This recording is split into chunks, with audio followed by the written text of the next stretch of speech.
আসসালামু আলাইকুম everyone, welcome to my channel টুকটাক রান্না। সবাইকে স্বাগত জানাচ্ছি আমার আজকের এই পর্বে। নিয়ে চলে আসলাম আরও একটি মজাদার পিঠার রেসিপি।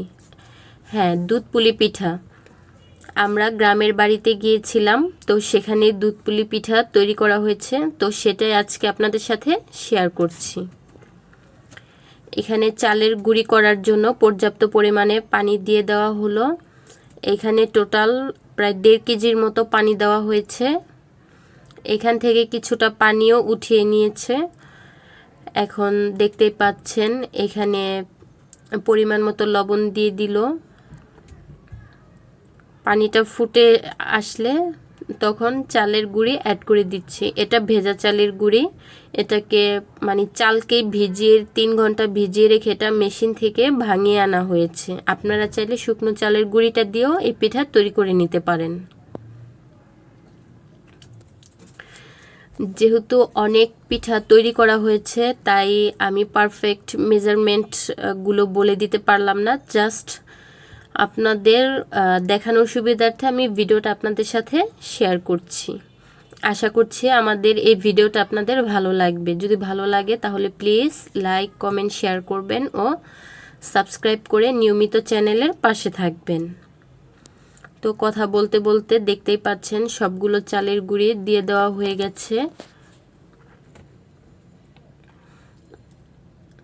এখন এটার মাঝখানে একটা ছিদ্র করে দেওয়া হচ্ছে, এতে করে যেন বাষ্পটা উপরে উঠে আসে।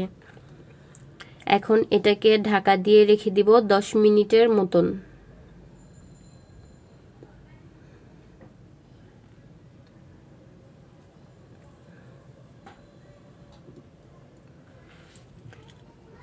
ফিরে আসলাম 10 মিনিট পরে। দেখতেই পাচ্ছেন গুঁড়িগুলো অনেকটাই হয়ে এসেছে। দেখুন, আমি এটাকে দলা করে দেখাচ্ছি। গুঁড়িটা করছে আসলে আমার শাশুড়ি, তো আমি আপনাদেরকে একটু দলা করে দেখিয়ে দিলাম এটার সেদ্ধটা কেমন হবে। তো আমি একটি বড় বোলের মাধ্যমে ডলে নিয়েছি এগুলোকে। যেহেতু অনেকগুলি গুঁড়ি, এগুলি একসাথে ডলা যাবে না, তাই আমি ছোট ছোট করে অল্প অল্প করে ডলে ছোট ছোট বলের মতো করে নেব। আর দেখুন, এটাকে একদম একটা মসৃণ ডোতে তৈরি করতে হবে। দেখুন, এটাকে মধ্যে একদম একটা স্মুথ একটা ডো তৈরি করে নিয়েছি। এখন পিঠা বানানোর পালা। এই পুলি পিঠা বানাতে আমাদের এখানে লাগবে হচ্ছে নারকেল আর দুধ। আমরা অলরেডি জাল করে নিয়েছি। তো একটা গোল বাটির মতো, ছোট্ট বাটির মতো তৈরি করে নিলাম। এখন এটার ভেতরে নারকেলগুলো অ্যাড করে দিলাম। দিয়ে এটাকে এভাবে চতুর্পাশটা এটাকে প্রেস করে নিতে হবে। তা না হলে দেখা যায় যখন পিঠাটা রান্না করা হবে তখন এটা খুলে নারকেলটা সম্পূর্ণ বেরিয়ে যাবে। তো আমি আবারও দেখিয়ে দিচ্ছি। দেখুন, একটা বলের মতো করে সুন্দর করে হাত ঘুরিয়ে ঘুরিয়ে ঘুরিয়ে ঘুরিয়ে একটা বাটির শেপ দিতে হবে। আমার শেপ দেওয়া হয়ে গেছে। তো এখানে আমি কিছুটা নারকেল দিব। আমি এখানে কোরানো নারকেল ইউজ করছি।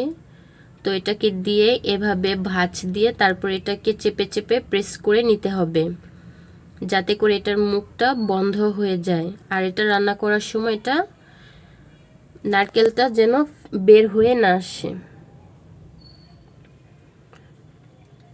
দেখতে পাচ্ছেন এভাবে করে আমরা পিঠাগুলোকে তৈরি করে নিচ্ছি। আমরা সবাই একসাথে পিঠাটা তৈরি করছি। তো ভিডিওর যে রেসিপিটার যে পারফেক্ট মেজারমেন্ট সেটা আমরা এখানে দিতে পারলাম না, এর জন্য আমি দুঃখিত। আপনারা আমাকে কমেন্টে জানাবেন যদি কারো হয়, তাহলে নেক্সট টাইম পারফেক্ট মেজারমেন্ট দিয়ে এই রেসিপিটা আমি আবার তৈরি করে দেখাবো। তো কথা বলতে বলতে আমরা সবাই অনেকগুলো বাটি তৈরি করে নিয়েছি এবং তার মধ্যে নারকেলও ভরে নিয়েছি। এখন একটু চেপে চেপে প্রেস করে ভরে নেওয়ার পালা। তো এভাবে করে আমরা সবগুলো পিঠাকে ভরে নেব। আর এই পিঠাগুলোর সাইজটা মিডিয়াম হয়, একবারে ছোট হয় না, আবার একদম বড় হয় না। আমাদের এলাকায় এই ছোট ছোট ভাবেই পিঠাটা তৈরি করা হয়। এটার সাথে সেমাইও অ্যাড করা হয়। তো আজকে আমরা মূলত বেশিরভাগ এই পুলি পিঠাটাই তৈরি করব। কথা বলতে বলতে দেখতেই পাচ্ছেন সবগুলো পিঠা তৈরি করে নেওয়া হয়ে গেছে।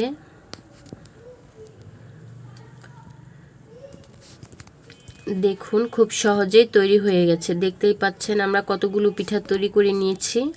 এখনও আমাদের চুলায় শিরা বসানো আছে। তো সেই শিরাগুলোর মধ্যে যে পিঠাগুলোকে ছেড়ে দেওয়া হয়েছে, তবে পিঠাগুলোকে একবারে ছেড়ে দেওয়া হয়নি, 3 বারে 4 বারে অল্প অল্প করে পিঠাগুলোকে শিরার মধ্যে দেওয়া হয়েছে। প্রথমে পানিটাকে খুব ভালো করে জাল করে নেওয়া হয়েছে।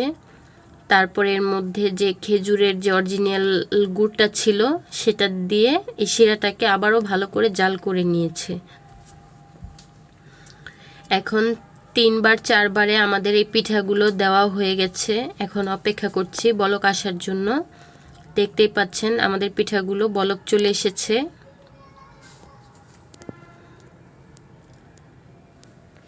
তো এ পর্যায়ে দেখতেই পাচ্ছেন রাত্রিবেলা, এর জন্য মানে খুব ভালো একটা ক্যামেরায় আমি খুব ভালো করে দেখাতে আপনাদেরকে পারছি না, এর জন্য আমি দুঃখিত। তো এই পিঠার মধ্যে আমরা কিছুটা সেমাইও অ্যাড করেছি, আমাদের নারকেলটা শেষ হয়ে গেছে, তো পরে কিছুটা আটার বেঁচে ছিল, সেটা দিয়ে একটু সেমাই কেটে কথা বলতে বলতে যেখানে আমরা দুধটা অ্যাড করে দিলাম। আমাদের এখানে 5 কেজি দুধ নেওয়া হয়েছিল। এই দুধটাকে জাল করে প্রায় 3 কেজি 3.5 কেজির মতো করে নেওয়া হয়েছে। তো দেখতেই পাচ্ছেন, তো সম্পূর্ণ দুধটাকে নেড়ে চেড়ে দিল। এটাকে কিন্তু অবশ্যই চুলা থেকে নামিয়ে দুধটা অ্যাড করতে হবে। তো দেখতেই পাচ্ছেন আমাদের পিঠাটা তৈরি হয়ে গেছে। তো আমি আসলে আপনাদেরকে দেখাতে পারছি না এখন, তো আমি আপনাদেরকে একেবারেই একটি প্লেটে সার্ভ করে দেখিয়ে দিচ্ছি। ভিডিওটা ভালো লাগলে লাইক কমেন্ট শেয়ার করবেন। দেখা হচ্ছে